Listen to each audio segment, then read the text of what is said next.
especially like say in like there's a big difference, and I'm sure you've been asked this before, between you and your husband, where at least politically and socially, both of you seem pretty different in terms of your worldview. Would that be correct to say? I would say that our political ideologies, social ideologies, our sense of humor are very, very different. And what's to me interesting about this relationship is the fact that after the first few years, we gave up trying to change each other. And what we did instead is that we started learning from each other. And luckily, all his strengths are my weaknesses and my weaknesses are his strengths. So instead of saying that he should be more like me, and why should he be more like me? What am I going to learn if he's like me? You know, I really believe 2 peas in a pod died of inertia. So we are not 2 peas in a pod, and we keep growing because of that, because we rub off each other. And for me, that is the most interesting part of our relationship.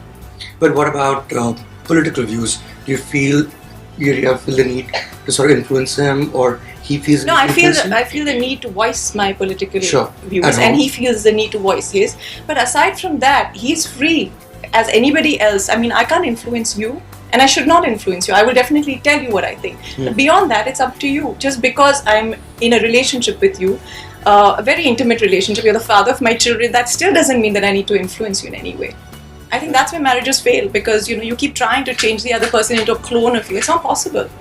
But he is kind of protective so far as your opinions are concerned. I mean, he's mentioned this before, but how you show him and he'll tell you, okay, don't go this far, right?